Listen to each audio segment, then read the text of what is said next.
One of the biggest hurdles for professionals in STEM and medicine isn't the science, it's the logic gap in their English.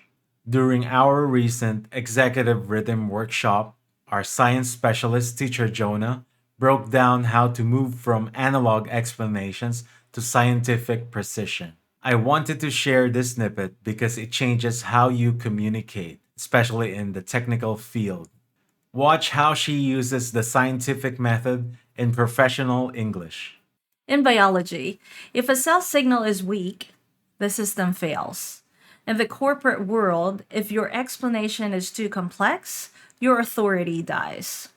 Most specialists think that more jargon or more fancy word equals more respect. But the truth, if you can simplify the complex, people don't think you're smart. They think you're confused.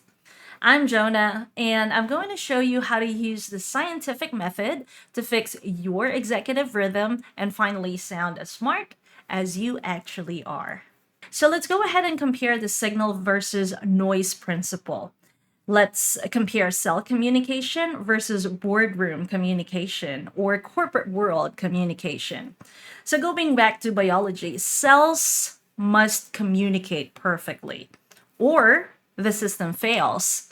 In the boardroom, the same rule applies. So specialists often drown their signal, meaning their main point, into noise. So, noise examples the excessive jargon, fillers, and the politeness trap.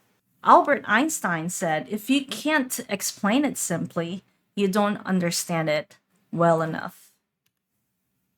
Okay, so let's go ahead and take a look at the diagram of a protein synthesis. So this is a basic biological theory.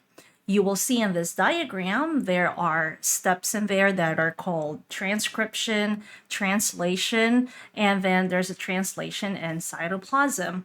Now, if you don't study biology, you will see this diagram as circles with some scary words in it. So there's a confusion. It looks like a factory explosion or factory of confusion explosion.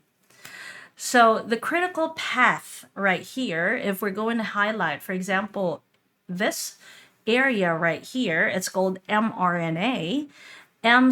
Stands for messenger RNA or ribonucleic acid, and the protein or the growing polypeptide chain right above here, this is the finished product. So that starts with the complexity. Let's define complexity. What is it about, or what is the definition of complexity? Complexity is just a series of simple instructions executed with precision. So if you can't identify the message, then you can't build the product. Same thing in the diagram that we're showing here. The messenger RNA took the code from the DNA, deliver it to the ribosomes in order for it to create the protein. Now, with this new diagram of protein synthesis, it is still showing you the same information as the first diagram that you have seen before. But this diagram right here is more familiar. We are connecting it to the analogy that is part of our everyday life, which is the kitchen or the factory. We have the recipe book, we have the fabric factory. So, just like in a cell, authority comes from the clarity of the signal. If you can simplify the complex, then you haven't mastered it yet. So, our goal is to simplify like this image that you're seeing right here compared to the first image that you have seen. So, again, this is depending on what is your goal. Okay, now let's talk about the scientific method. Okay, so way back when you were in high school, you learned about the scientific method. And just to remind you, it is a disciplined process for turning raw data into reliable decisions. It replaces guessing with testing, so you never have to rely on luck. So it is a five-step loop used to solve problems. So first, you need to observe and you need to see the problem. So how are you going to relate it to your own experience? So you need to know yourself, reflect and observe, and know your specific problem. Once you know that, you're going to the next step, which is to hypothesize. So, hypothesizing is you're going to predict the outcome. What is the outcome that you are expecting after you learn English in a learning center or online? If your outcome is to be able to talk confidently or to be able to use the words properly to be more comprehensible, then that will be your hypothesis. But how are you going to know that that will be the outcome after 6 months or after 1 year? Then you need to test it. You need to try the hypothesis. So if you're going to try the hypothesis, you also need to analyze. You need to interpret the results. After 6 months, am I developing? Am I changing? Am I still the same person 1 year ago?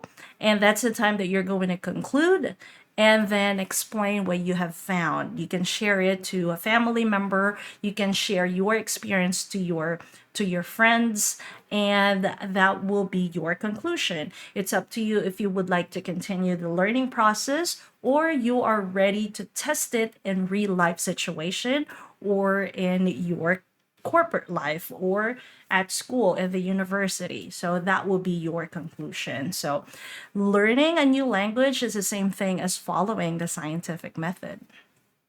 Okay, so let's go ahead and further explain the scientific method in terms of the five senses. The scientific method is a disciplined process for turning raw data into reliable decisions. So, again, it replaces guessing with testing. So, you never have to rely on luck. To be a scientist or a leader, or a person who would like to learn a new language, you must keep your senses active. So, what are those? Those are sight, your hearing, your touch, smell, and taste. So, that those are all considered your specialist toolkit. Now, let's have a short activity.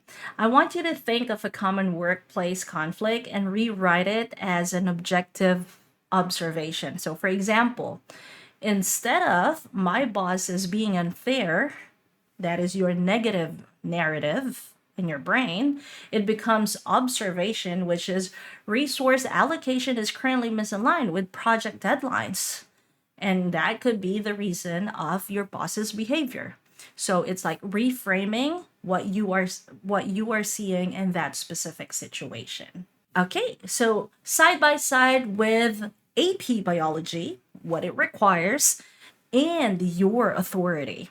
So, in biology, translating massive concepts into explainable units, that's the goal. But you, to have an authority, it isn't about using the biggest words, okay? It's about having the 4K brain to make the complex simple for others. Okay, let's put it into practice. So this organelle would always appear in all level of biology studies, starting with when you were in middle school, high school, university, you will always see mitochondria. So how are we going to simplify the information of delivering this information to different groups of people? So starting off with a definition, you would say mitochondria is a power plant of your cell. So just as a power plant takes raw fuel like coal or gas and turns it into electricity that runs your house, mitochondria take the food you eat and turn it into a form of energy, which your body can actually use. That's the main reason why we have the definition there that the power plants of your cells are the mitochondria. So if someone will ask you, how are you going to explain the use of mitochondria? What are the big three? So this is how you explain it. The big three, the first one is it's the energy currency or an ATP. Mitochondria produces a molecule called ATP or adenosine triphosphate. So think of ATP as the battery or currency of life. Every time you blink, think, or flex a muscle, you are spending ATP produced by your mitochondria. You'll say the second one is a process, which is a cellular respiration. Through a process called cellular respiration, mitochondria take nutrients, which are the glucose and oxygen, and then convert them into ATP, the water, carbon dioxide, which you breathe out. And the third one, their own blueprint. Mitochondria are unique because they have their own DNA. They are called mtDNA or mitochondrial DNA, which is separate from the DNA in the rest of the cell. Evolutionary speaking, scientists believe mitochondria were once independent bacteria that eventually moved into larger cells to live in a team up on what we call the process called symbiosis. And lastly, the structure. They have a very specific look that helps them work efficiently. Outer membrane, which is the protective skin of the mitochondria. Inner membrane, which is folded up like a zigzag. These folds are called cristae. Why the folds? To create more surface area. The more floor space there is, the more chemical reaction can happen at once, producing more energy. And again, everyone, that is mitochondria. And that's how you simplify the information from complex to something that is digestible or that is comprehensible to any type of audience. So mitochondria never ends. We also have a fun fact about mitochondria. Your body actually monitors how well your mitochondria are working. If you start exercising regularly, your cells will signal for the production of more mitochondria to keep up with the energy demand. And this is why your stamina increases over time. Another example, which is relatable in authority and delivering it in boardroom or in a corporate world, is a biological communication analogy. So what you're seeing right here is the quorum sensing in bacteria. So bacteria don't act until they reach a quorum. So there's actually a lot of research about this. There's even a TEDx that I used in my class in order for them to learn and understand how cells really communicate through bacteria. So this is actually nice to know because bacteria don't act until they reach a quorum, a clear or a collective signal. So if your executive communication isn't clear, then that means your team won't trigger into action. Next thing is the psychology of fluency, cognitive fluency, and trust. So there's a research like that by Dr. Norbert Schwarz shows that if a statement is easy to read, there's a clean font, simple words, and clear diagram, the brain subconsciously assumes that it is more true and more trustworthy. So research shows that people trust information more when it is easy to process. So simplicity isn't dumbing down. It is a biological hack to build trust.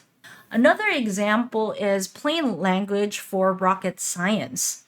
So NASA Communications Manual, they're actually using plain language for rocket science. So there's a research about technical communication for non-specialists.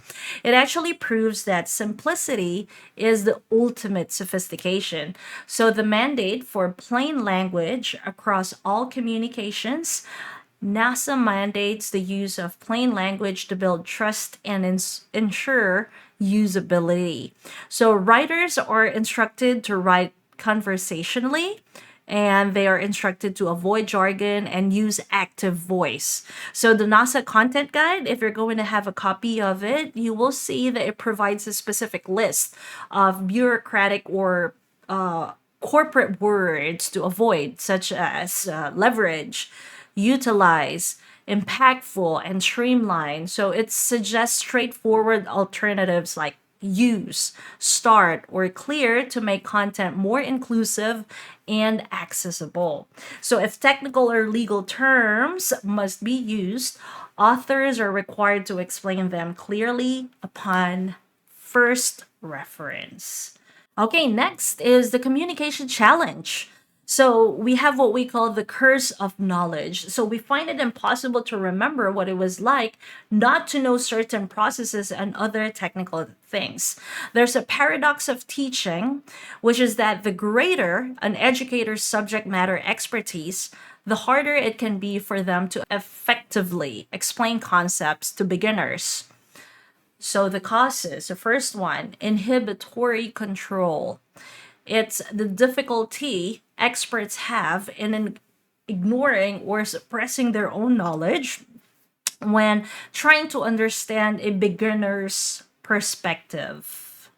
Another reason is the fluency misattribution, the tendency to overestimate the likelihood that others share the same information, as well as overestimating the ease with which others can process that new information. So you assume that they already know it. Thank you so much, and I hope you enjoy this short presentation about having a precise way of communicating to people. Charles Darwin said, language like a species, once extinct, never reappears. So let's not make that specific language that you would like to learn, which is English, be in an extinct. I want you to practice that every day, develop your confidence, and communicate in English as much as you can because every day is a chance to learn.